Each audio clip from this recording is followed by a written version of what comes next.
চন্দ্রের শিবিরে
তুমি শত্রুদের শিবিরে এসেছো মা।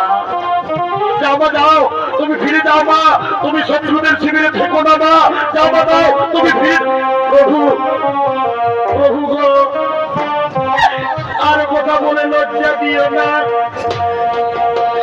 তোমার ভাইয়ের রণে আমার স্বামী বীর গতি পেয়েছে, আমাকে ছেড়ে চলে গেছে।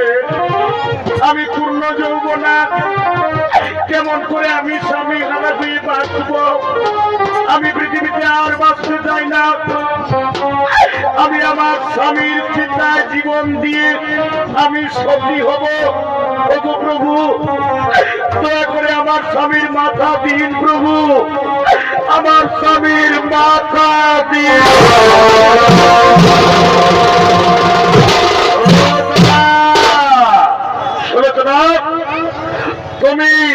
তুমি রাক্ষসের পুত্রবধূ হয়ে সতী হতে চাও? আমার তো মনে আশ্চর্য লাগে। তুমি কখনো সতী হতে পারবে না, তুমি কখনো সতী হতে পারবে না।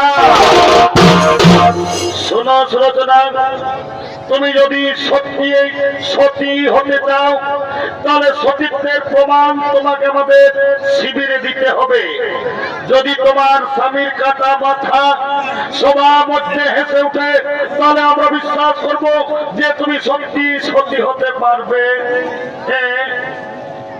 হে প্রভু, সত্যি যদি আমি সতী নারী হই, এক নিষ্ঠে যদি আমি আমার স্বামী সেবা করি, স্বামীর মুখ দর্শন না করে আমি কোনদিন জলগ্রহণ করিনি, হে স্বামী দেবতা, তোমার অর্ধাঙ্গিনী আর সতীত্বের পরীক্ষার দিন, আর সতীত্বের পরীক্ষার দিনে তোমার কাটা মাথা যেন হেসে উঠে স্বামী, আমার তোমার মাথা যেন হেসে।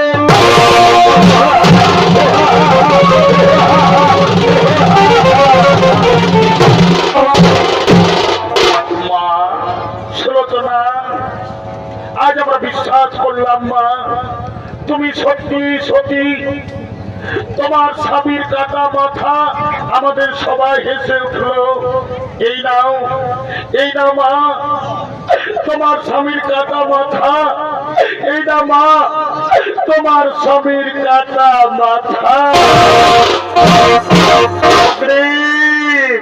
হনুমান, চলো ওই সমুদ্রের তীরে আমার মাতা সুলোচনাকে তোমরা চিতা সাজিয়ে দেবে। সেই চিতায় আমার মাতা সুলোচনা সতী যাবে। চলো তোমরা এই সুলোচনা চিতা সাজিয়ে দেবে। চলো তাই হবে, চলো এবার আমরা সমুদ্রের তীরে সুলোচনাকে চিতা সাজিয়ে দেব।